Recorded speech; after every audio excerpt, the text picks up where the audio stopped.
One. All right, guys, welcome back to Adam Peter Fitness Podcast. Today on the show, I have Pavel Jurczyńscy. Did I say that correctly this time? Pretty good. Yeah, pretty good. Hello, I know everyone. Thank you for the need to, invitation. oh, of course. But Pavel is Agata Shitko's coach, and he is also just I think is a little bit more of a well-renowned coach in Poland, right? You're probably one of the more go-to guys for powerlifting. Yeah.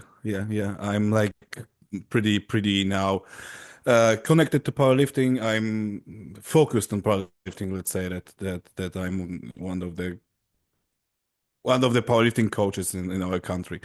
So yeah. So I know that you have more of like a sports science background. How do you apply that to your training systems and athlete monitoring? Actually, my degree is I'm Masters of Acoustics, so it's not entirely true Okay. that I have some sport basic knowledge or how to say it background. Thank you. But yeah, I started to exploring the SNC, let's say stage SNC knowledge due to the fact that from other powerlifting coaches or other powerlifting stuff that I might found in web or on in books, I think it wasn't enough to be able to do some great coaching for Agata or some other lifters that I coach now. So I started to do it with a great SNC coach, the Karol Kruczek, who just let's say invite me to this world and invite me to the world of Mr. Gabbett or Matt Jordan. And actually, I think that was the one of main reasons that I was able to do something pretty insane. Let's say like six SBDs that it actually works. So it was like some major things, major topics from SNC that allow me to do something different that we usually do in strength sports. Right. Because like I did work in a college athletic weight room, and so I am a little bit more familiar with the undulations of volume intensity and how you can really use that to manipulate frequency. Because in every other sport, it's very much high frequency and skill practice. And if you Yeah, think about it, that's every time that we come in and train as powerlifters, we have that unique benefit that our sport training is quite literally actually doing the SBD. And so if you're doing SBD sessions more frequently, you're going to just get better at the sport. But obviously understanding at a basic like physiological level, like how to manage fatigue, how to cap athlete progression, to keep them healthy, is really really important. I know that on the Reactive Training Systems podcast, Agata was actually one that came to you with the idea yeah, for doing yeah. six SBD sessions. And I know that, like if as a powerlifting coach, if I had a client come to me like that, I'd be like, what do you mean? Like six SBDs? Um, so like what did that look like? Was it a little more of a collaborative process with Agata creating that, or was that more so her giving you the idea and then you just trying to like jerry rig it and put it all together? Yeah, as I previously said on RTS podcast, my first impression of that idea that it was I hated it. I really think that it is impossible to do without any pain or fatigue issues. But during that time, I was shortly after some velocity seminar with Karol Kruczek, and shortly after that, I was also participating in a workshop of Tim Gabbett. And actually, the idea of polarization, of monotonic strain, and the idea of acute to chronic ratio uh, got me the tools to make it even possible. And I was like, Agata, I cannot guarantee you that it will work, that it will might it will everything will go good, go right. But we might try. And I started to polarize it like especially in the other sports like hockey or NFL or something like that. So we throw out the medium work sessions, like medium in volume, medium in intensity. We just put hard sessions that are really meaningful for a specificity that is like absolute load, absolute strength. And we polarize it with the really light sessions with that I prescribe from the top.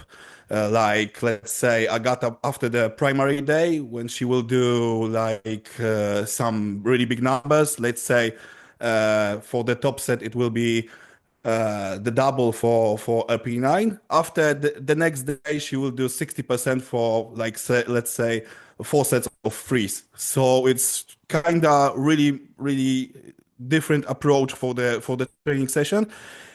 And from my standpoint, actually, I believe that we, as a powerlifting coaches, we stick too much to the idea that every session should be stimulative to the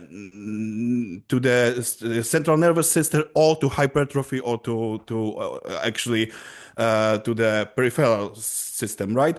And we just throw this idea off that okay, maybe the session is not stimulating you at all because you will prescribe it as a RP2 3 1, but in terms of technical efficiency and in terms of repeated bout effect and recovery, I think it will do the work. And the first thing that we do, and Agata did before the 6SBD with me, she did like I believe it was like 4 sessions of squats and 3 sessions of deadlift, or in the other way. And I just put between those sessions some really light work. And after that, we of course we like not measure or just observe the interference between every session within the lift and between the lifts between the lifts. And after that, we assume that, okay, primary day, for example, primary day might be SBD, but secondary will be on the Tuesday. Secondary will be the deadlift and the let's say competition bench press. But in that day, you only are able to do like like the some tetriary or even fifthary squat session due to the fact that the interference is too big, you might not able to recover enough for the next primary day to do the capacity, dual capacity and fatigue accumulation. Thank you very much. No, I think that's really interesting because I have experience with myself where my bench press we have a very light like 5 by 10 at like 50%, and that's what I really do like right before my actual primary day, and that primes me really well for my actual primary day. I think that's a really great point about. I think there's a very broad range of values that work for strength for different reasons, and it's kind of comes back to the whole. It reminded me a little bit of the conjugate system with in how Yeah, it's traditionally applied. And I think that, like high, low, medium is very common in strength and conditioning. And putting a sort of a SVD system that's around that, that makes a lot of sense, like why she might like actually like recover and feel better. If you think a lot about how we, tapering goes for, a lot of athletes is it's kind of that sort of structure. We have your highest, bout, and then you have, those ramping up down sessions, in a lot of yeah, cases to help prepare the athlete so they can actually be stronger. But in regards to microcycle length, because Kelly Mann and I have discussed this, some lifts have different microcycle lengths, and you sort of need to manage them. And I can imagine that with this higher frequency SPD approach, there's probably several different macrocycles or microcycles that you have for different lifts. So like, for example, maybe deadlift is like the longest one, and then squat, and then bench press. Have you observed that that's sort of like the case for Agatha? Because you mentioned, you're looking at her performance trends and kind of like determining where to place like her heavy, light, medium sessions. How did you like tease out microcycling for the athlete, like within that sort of a high frequency approach? Because like in that scenario too, like also like this is a second question after that.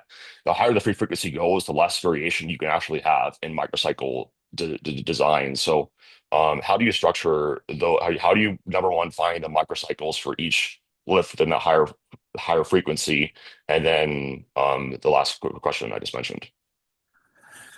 Actually, I'm kinda. I like. Do you, I think you know the Mladen Jovanovic because I think Yeah. his approach is a little like hybrid of bottom up and top down approach. And actually, I am more concerned about what will happen within that block that we just constructed and we are doing right now. Then what is the biggest goal? Of course, I have to like prepare Agata for Sheffield, for Worlds, for other competitions, but I am more concerned about what will happen due to in that block, like aches, like pains, like Hmm. some things, like some technique breakdowns and other stuff. And I constructing the next block that is kind of pretty similar, but with some tweaks. Like, okay, let's make the longer period of time between the last heavy session, like tertiary session of squat to the primary squat day, and let's find out if the squat will be better at this. Because actually, I think I'm a little bit on the side of Steve Denovi that if you will find like pretty good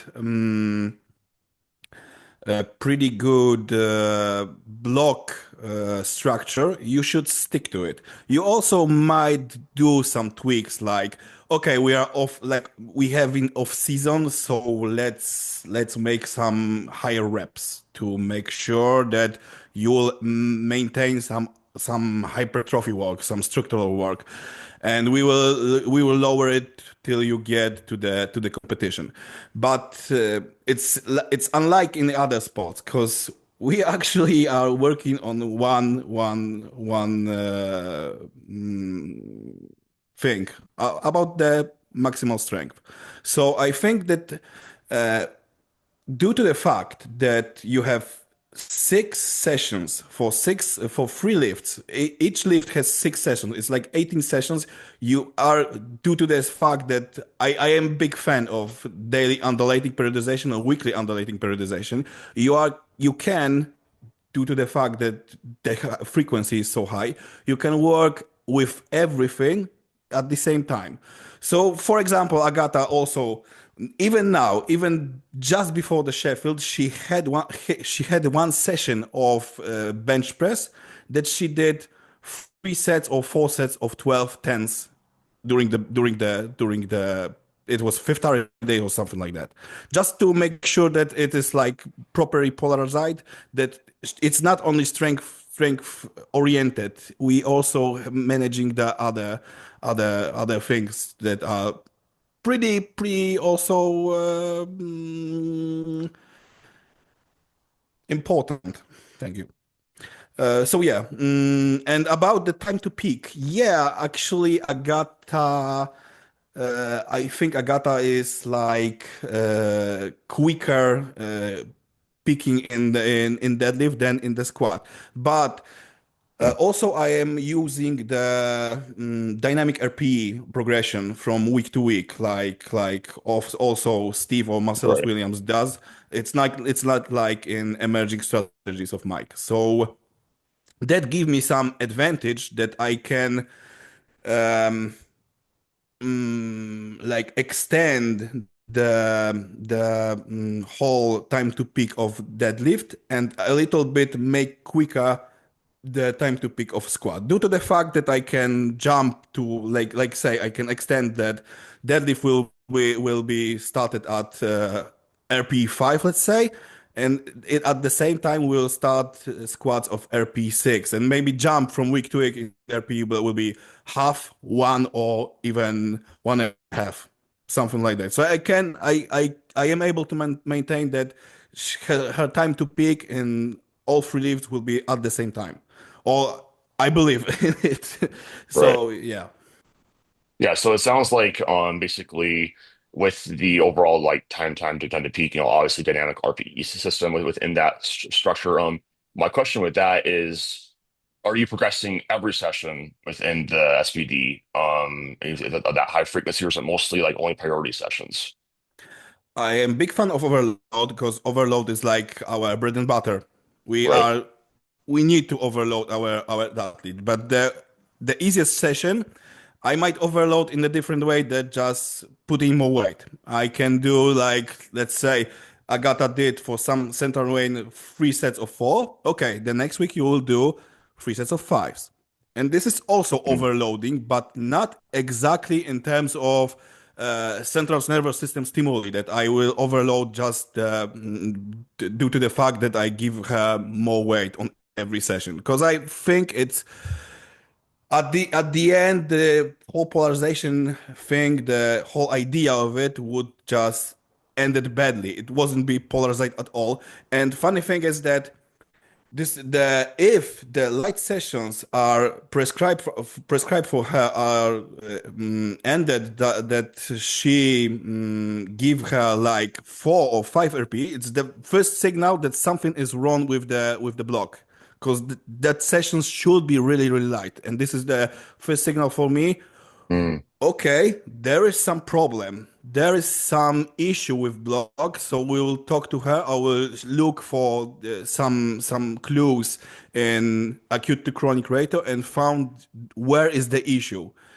And actually, the thing was, it happened the block before the final block to the Sheffield. That squat was a little bit off. For every primary session, it was hard, and every session after primary session, which should be the lightest, she gave me like even for 130, 135 kilos, she gives me like LP4, LP5. And we changed it. We did a little risky things for the final block, but it ends really well due to the data. Let's say it. So mhm. yeah, Yeah, so basically, so I understand. If you're seeing that the acute fatigue is bleeding over into your light sessions, like so much for like, it's so much harder. And it's like, okay, crap, like I'm putting too much stress on this one day. I exactly, need to pull back somewhere else. That makes a lot of exactly. sense because I think that we always like you're so focused on like the top end as powerlifters, and that does matter. But like, I mean, honestly, like if all we needed to do was focus on our top end, we would just do top sets. We wouldn't do this back down volume. That's lighter. And if we want to make sure that is progressing well, and if that's going upward and manage or ideally it may cost a block if you're adapting, those lighter sessions should be feeling lighter and lighter and lighter Yeah, as you're getting yeah, stronger and stronger and stronger. I mean, it makes a lot of sense to me. yeah. And the other thing that I pay attention to, just a part of like estimating 100 max, proximity to 100 max, etc., etc. Is like because as you know from the RTS podcast, we are doing this volume autoregulation. So I give her like just some end result that I expect. Like do for me like some amount of sets of 4 reps for the 7 RPE at the end. And if I see that Agata, I am like oczekiwać. I am expecting that Agata will do like 4 to 5 sets. Due to that I know her, I know what is the value of fatigue percentage that I prescribe her. And if she gave me like 2 or 3 sets, I know that something's also wrong because she is not able to hit desired volume for some lift for some reason, like overtrained or like fatigue is off. Something else is wrong. And this is the second thing from just the training perspective that I search for and that I observe. That makes a lot of sense. I know that reactive training system has like a fatigue stop sort of way that they sort of go about managing that fatigue. It's like it's not uncommon for lifters is that they get heavier and loading that their work capacity drops off just because that acute fatigue spikes from the heavier loading. So when you're saying that, no, I'm assuming you're giving her like a prescribed load and like you don't want her to like even drop the weight. And that like and she goes to like a certain like RPE cap, you are like, hey, stop here because like if this is going wrong. I don't want to add in more work because that could make the fatigue get worse and worse. Yeah, totally. Is if you want to hit four sets, for example, and but it will be above RP7, don't do it. Don't do it. Let's search for some issue that might happen in the previous microcycle. What is off in the programming that you are not able to hit that volume that I want you to hit?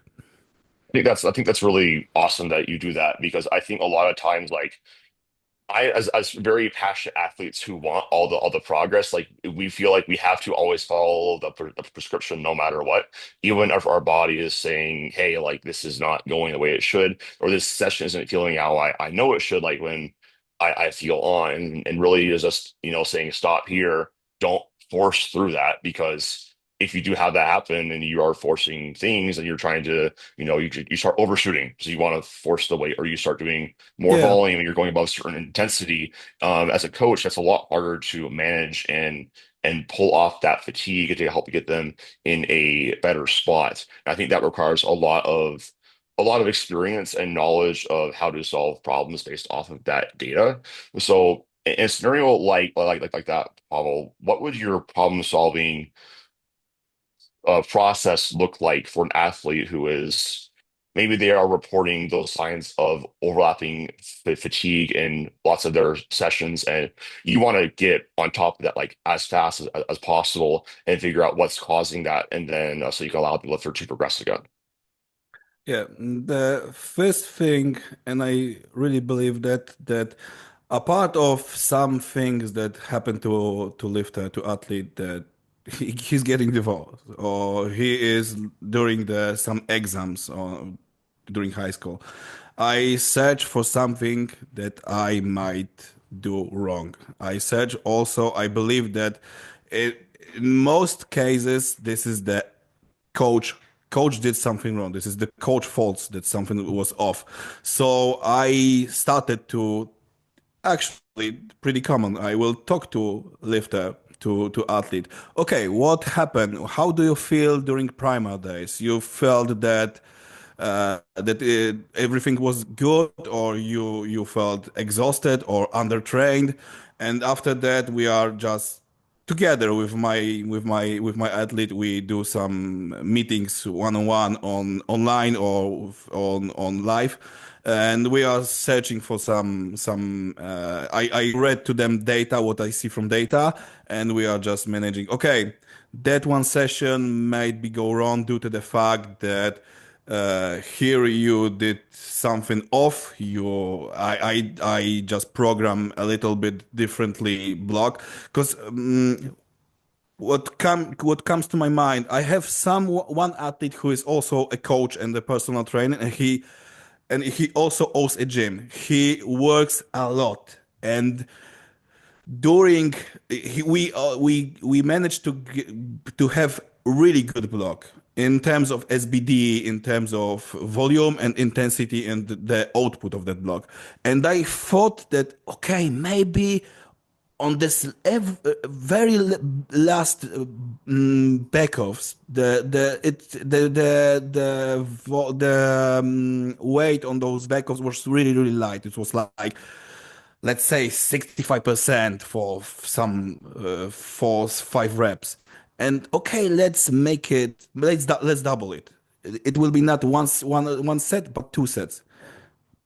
And then its next block was pretty shitty. Really, it was awful. It was really off, and I can't blame him. I can't blame him that he works so much. It's he need to live. He need to earn money, and and we of course decided all together that we will do some a little bit more volume, but it was my call, and I am responsible for that. That one block was off, and it's like in emerging strategies.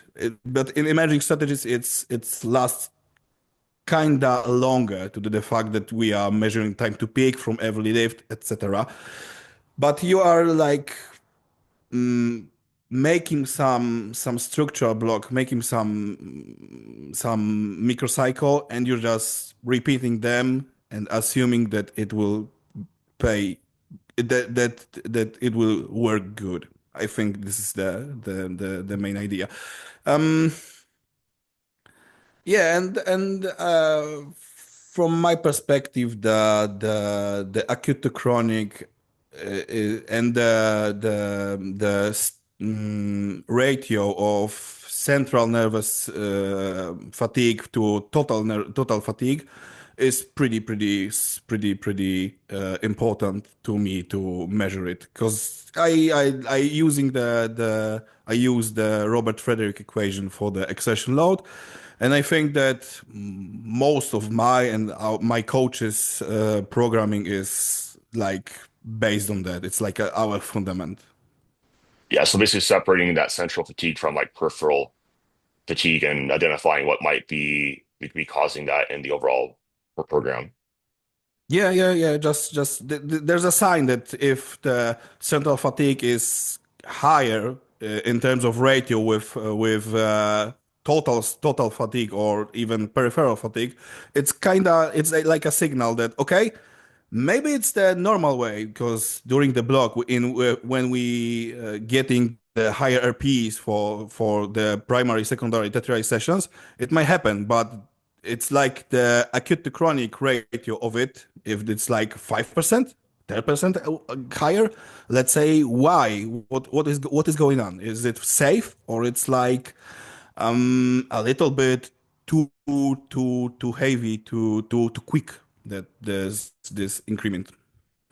Right. Yeah. I think that like when we're talking about like managing both those things, the central versus peripheral fatigue, a lot of it does just kind of come down to understanding like what type of lifter that your athlete is. I Yeah. use a dynamic RPE system as well. And so like I basically have what I call either that linear intensity progression model where it's 5, 6, 7, 8, 9, and then that's what we'll do. Or it's like lifters like myself who if I go above an RPE 7, I seem to that's my threshold. And then I have more of an exponential increase of my intensity into that last week and it helps me manage my overall central fatigue a lot. Because what I'll notice is when I get that too high, like I lack like a feeling of like pop and just bar weight feeling just it feels heavy and like picking up weights just like that feels a lot heavier versus if I look at and that's usually just related to intensity. Whereas if I'm looking at more of the like for example on my bench press, I have very long arms. My triceps have always been the limiting factor. If I'm doing too much volume, and that could be accessories, it could be overall pressing volume, whatever it might be, I always look at okay, well where is that volume number one being distributed? Because that's a big thing. Like you can really just change that, keep volume the exact same, and have a completely different strength outcome. It's like I'm not like in this. You talk a lot about polarization, which I love. You're going to have some days where like you're going to expect you're going to have more fatigue, and that's okay. And usually in my model of training, so I do think it's important for coaches to have their own different training systems. It sounds to me like you do as well. On my primary days, I'm trying to make that central stress dominance, and I don't want to add a lot of peripheral Yeah. stress. So I'm not adding on a lot of accessory work and whatever. But then those secondary day, which is usually going to be a little bit more, hypertrophy focused, I will add in the majority of accessory workload on that day, and then taper it down towards their primary day based off of their ideal rate of exposure when they do feel strong, but kind of just looking at those things and being like, well, how much volume are we doing? Like, I think a lot of people don't track the indirect work, like for example, like we get from squatting, benching, and deadlifting. For example, with like arms, like you're getting a lot of tricep work when you're doing your pressing. So powerlifters probably can't do a lot of tricep work if they want to maximize their bench press. And so looking at that, being like, okay, oh, you're just doing too much volume here, we need to change that. And managing that volume as far as the peripheral stress. That's sort of how I can conceptualize both those things in my overall model. I can, this is where it kind of comes down to like those technique sessions are super valuable for you because it's like you want to maintain that rate of exposure where it's, 5, 6 SBD days a week. Um, you're going to basically make sure that, okay, well, if this athlete feels really, really beat up on this day, I'm not going to push them on that day, but we're going to get some other high quality stimulus that's going to help them get better at their sport. Yeah, yeah, yeah, totally, totally. And tell you told very good thing about that the whole polarization statement. It is not this difficult. You got like just a session that is rich in CNS fatigue, like central nervous system fatigue, and on the other session you got like hypertrophy stimulus that central nervous fatigue is close to zero, for example, right? And I really love that. And with 6 SBDs, you also might get like skill sessions that I believe it's like doing, let's say, 5 to 6 singles for some, let's say, 77% or 80% in cluster set. It's really.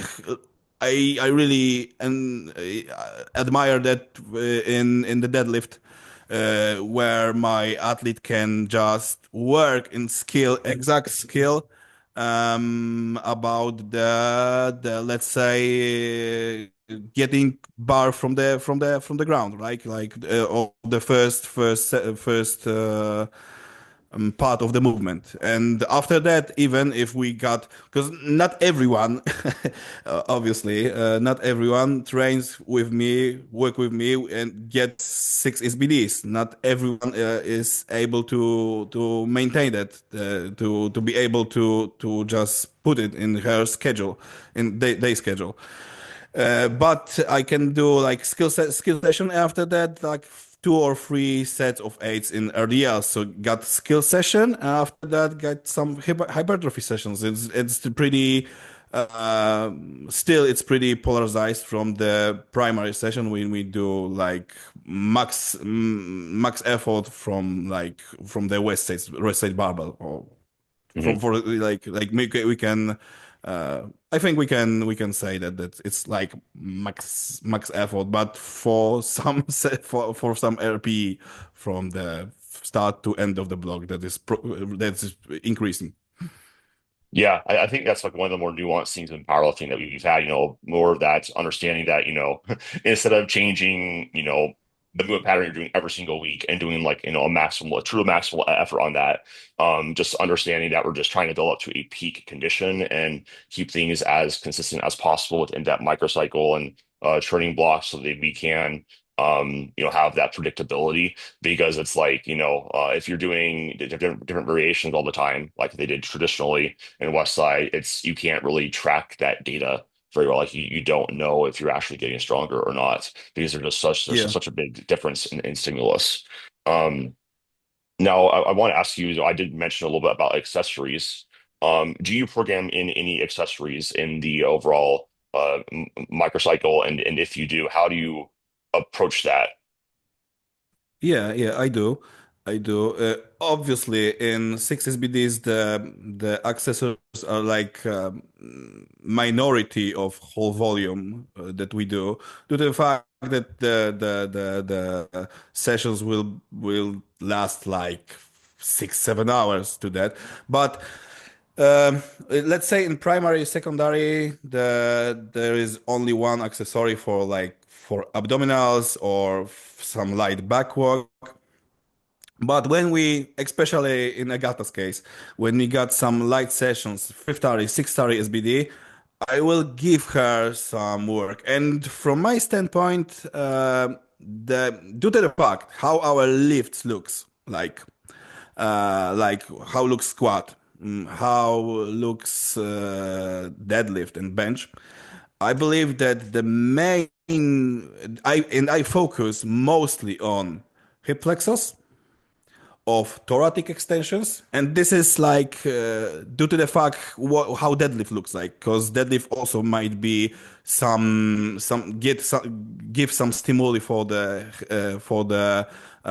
thoracic flexions, for thoracic extensors. Sorry, uh, due to the fact of due to the technique, and some back work, obviously, like lats, like upper back, like deltoid, rear delts, like trapezius, rhomboids, etc., etc.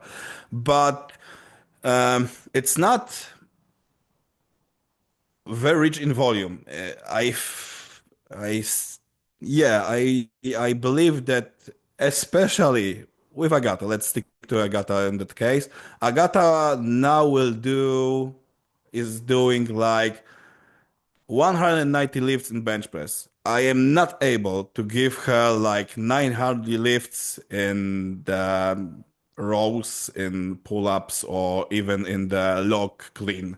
But she get that like 30 reps of log cleans, or some 3 or 4 sets of pull-ups twice a week.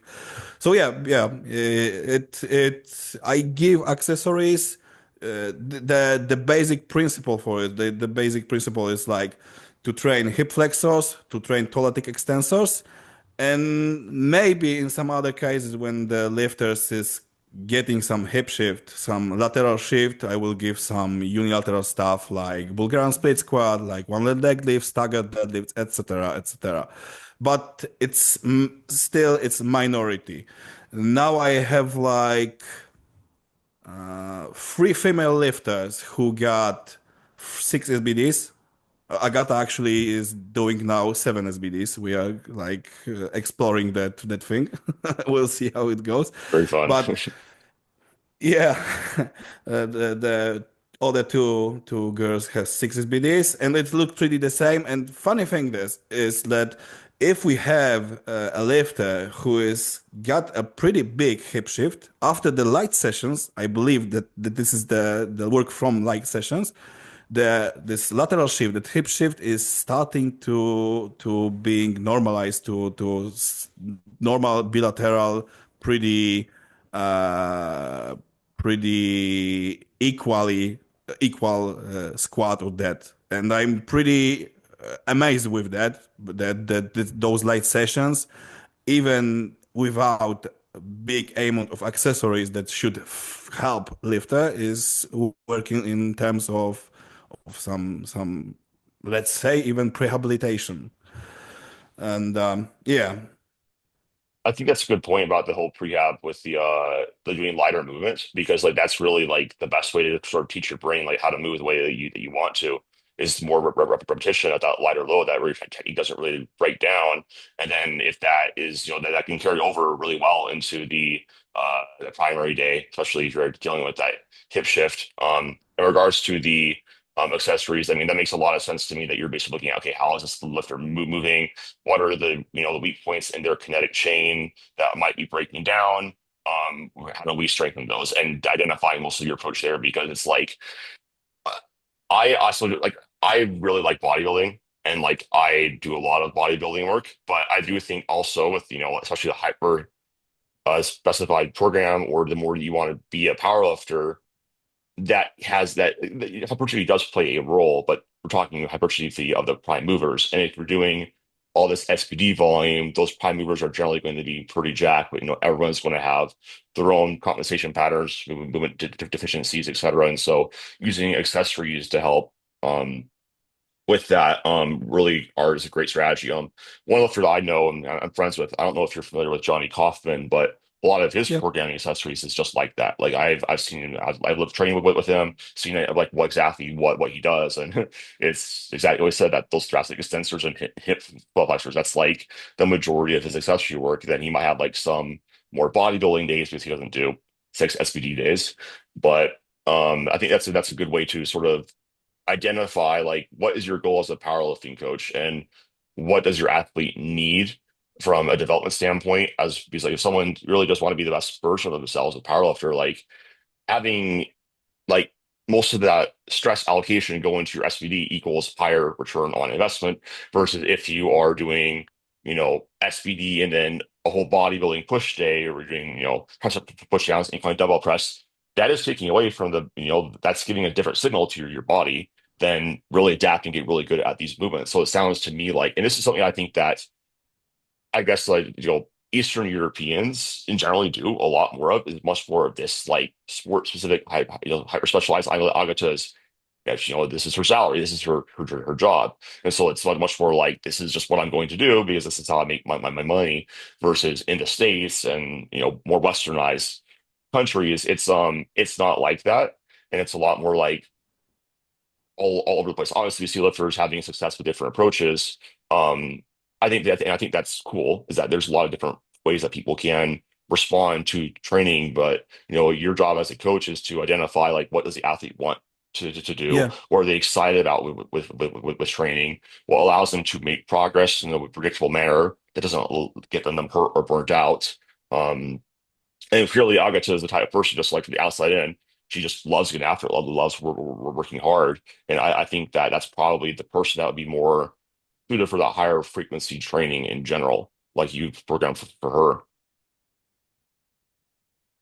Yeah, as you mentioned, Agatha really likes and is dedicated to the powerlifting, and I think the most important thing that she really loves that. And when we talk about the seventh, I think most of my lifters, even that who really is dedicated to it, if I will tell them Agatha or someone else, we will do the extra session of SBD. So you will be working every day. I believe that not everyone or major of my lifters would be, nah, coach, no, it will not happen. And Agata is like is dedicated to it. She loves it. And this is, I think this is the major thing that she is so good at it. And the second major thing about Agata, she's really honest with herself about the RP, about the load. When she has the bad day, like she will expect it to hit. Well, let's say we begin the new block, and she is expecting to hit, let's say 190 for 6 RP at the start of the block, but she felt that even from the warm up that it will not be her. She will stop like at 190, 175, and she is pretty okay with that. And I think this is amazing for her that she is so honest for herself. So actually, she really rarely do some overshoot. Once she got, it was, I believe, the triple for RP9. It ends with double for RP10. So it was pretty funny for us. It was like, what the hell happened? But it was like in her mind, I need to put that on Right. the bar, and it was like 2 times, and we are working together for like 2 years now. And actually, if somebody should take something from Agata, I think that the honesty with Mm. load, with volume, with her feeling about it, because obviously, and I think that because I tried to do emerging strategies during the like 5 6 years ago, and my lifters, w- maybe it's my fault, but my lifters wasn't able to understand the thing that sometimes your weight from the previous week will be bigger than during that one, and it's pretty normal. And everyone hits want to hit the biggest number, so maybe, and it's like majority. So So I think that the dynamic RP even for chronic overshooters or undershooters is pretty better in terms of mindset. Um, yeah. Did I answer your question? Yeah, I mean, yeah, I mean, I think that like what you said there about like being honest with your abilities and like really just working with your body, because that's what she's doing most of the time. You know, she's like, I don't have it today, coach, and come to you, and like you said, okay, my job as a coach to figure out what's going on, like what did I do wrong? How can I best help her, or identify, okay, well, what was going on in your life? Because like every powerlifter we get into this sport, because we like lifting heavy. Funnily enough, I was reading a study on people that went into the gym and they chose like percentages of their max right about, and only 5% chose like 90% plus. But powerlifters are very strange. I was that person like, well, how much can I do? That's what I want, what I want to do. But really understanding you have to work with your body in order to get stronger and create a program based off working with your body. The only way that you can do that is if you have the same mindset as Agatha, and you say, I feel really fatigued today. I don't feel very good. My body is not very strong. Okay, well, I probably have some fatigue there. I'm going to go less in weight and I'm going to tell my coach. I also think as a coach, because I've had this experience with a coach, like I feel like the coach freaks out or they have like an overreaction to that. I think that's the worst thing that you can do. Is like, oh my Yeah, gosh, what? yeah, Oh my yeah. gosh! So it makes the lifter feel like it makes them feel bad. Like I feel like I'm failing coach, and be like, okay, they thank you so much for telling me that. Let's sit down and talk about why that might be the case. Like, how do you feel? What's been going on in your life?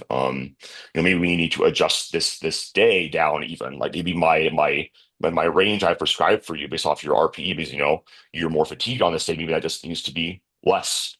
Um, I think that's something that is really important and something that I learned the hard way with like I hurt my back pretty bad for the first time. I'm not an injury prone lifter, and it was just because I tried forcing things, just tried working through, and that I lost like 2 or 3 months of good training because of that. Yeah, yeah. There is there is some time that you should force something due to the let's say it's final week and we should hit something big, but not for the highest price that you might get injured. You might get really injured that will end your career for forever even or for some period of time. And this is the thing with the with struggling to hit certain amounts of weight. It's why we started because, as you know, I'm from Poland, so the Soviet periodization models are pretty. I'm pretty familiar with it. We use them a lot, like Shaco, Smolov, etc., etc. But those programs are not individualized and all percentage based let's say percentage based programs are not so greatly individualized for the lifter for issues that lifter might came up with, like even such a thing like period, that before the period every female lifter feels a little bit off, a little bit weaker, and during the shako thing or small thing it's not on the table, it's not on the plate, it's not even taken to consider. So actually, I think the whole powerlifting community and me myself are pretty thankful to Mike that he bring bulk scale to the powerlifting, and the rate of passive exertion is pretty big thing for us, that we might get something like I firstly before even the Robert Frederick equation I started or simple RP I started to auto-regulate the Shaco thing, like it was really easy or pretty straightforward things like, okay, mate, you will have like triple for 90%, but do it like you can do free one triple, you can do double and single, you can do free single, just not overshoot. And based on that information, I was able to um, make a judgment how lifter is progressing, because obviously like searching for one rep max every 4 8 weeks is like pretty shitty thing to do. Yeah. I think one other thing about like percentages and how they relate to RP is like it can be somewhat affected by like your range of motion. Because if someone has like a shorter range of motion, they don't have to expend as much work to Yeah, actually get that weight. So like for example, like for me, like I don't have to ever go heavy at all, like in my singles blocks, especially like no, I have a big number.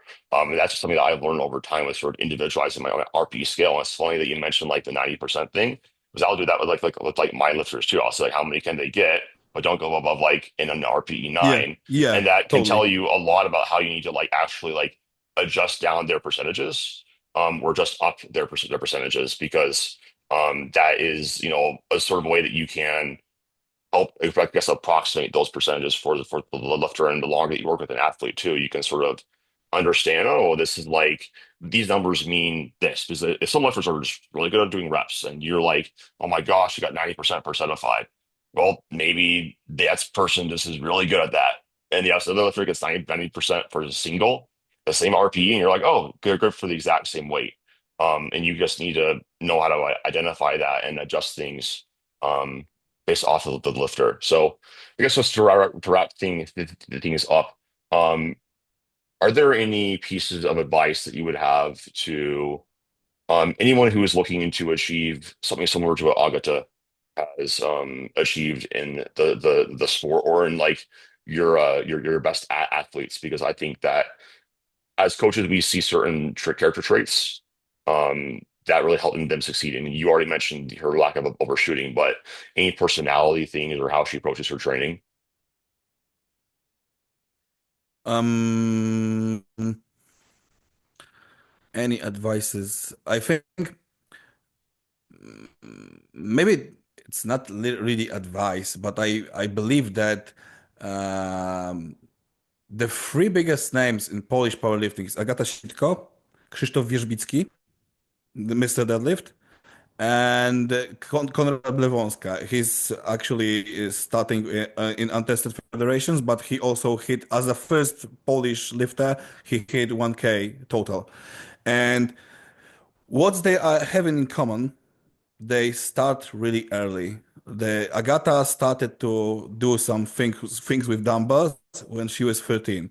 Krzysiek Wierzbicki started to lift weights due to the fact that he wanted to help her mother, who is disabled, to help her to get her to the second floor of their flat.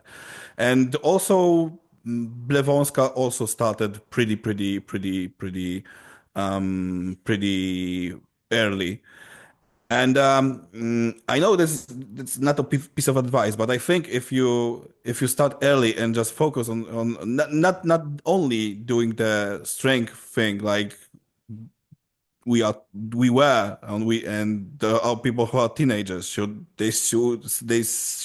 do teenager stuff like go play some football, go for the freaking like I don't know, some party, etc.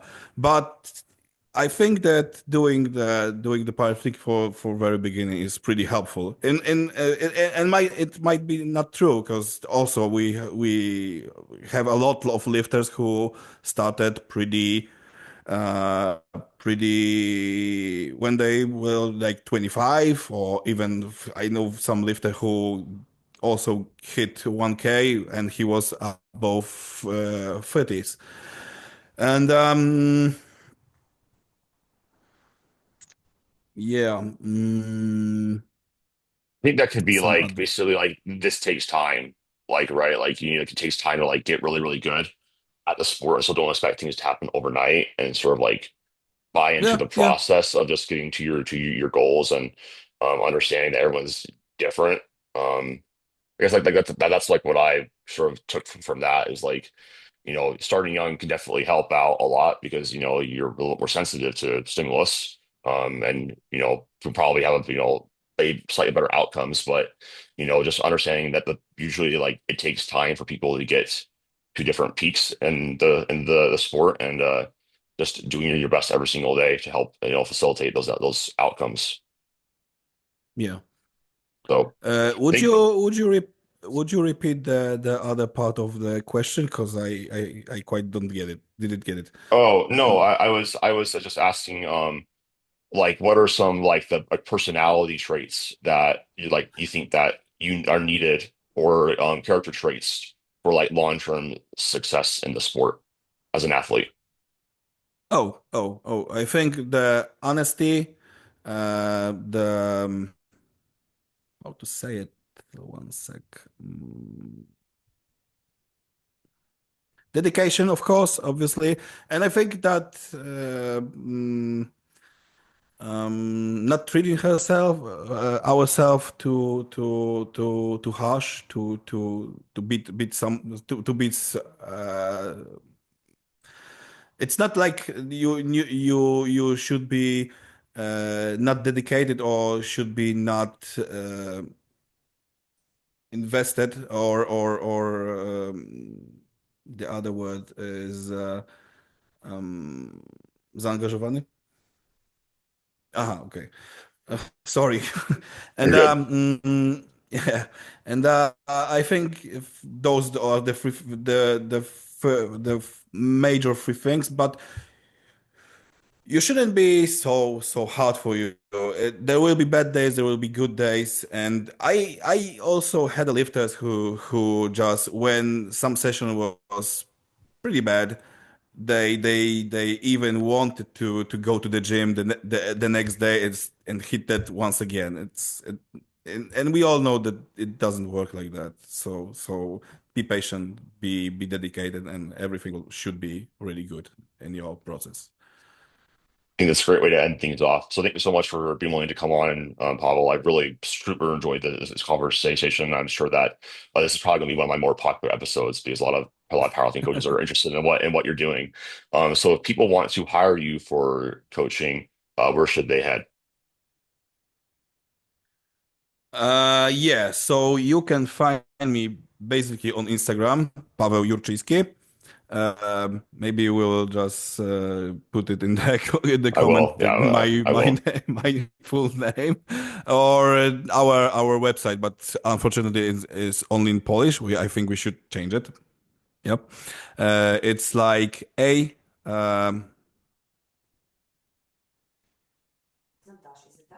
dash, I believe. Yes. Dash game dot pl. All right. Well, I'll definitely make sure that that is in the show notes so the listeners can go and just click on it. But thank you so much again for coming on. And thank you to listeners for listening. I'll talk to you guys in the next episode.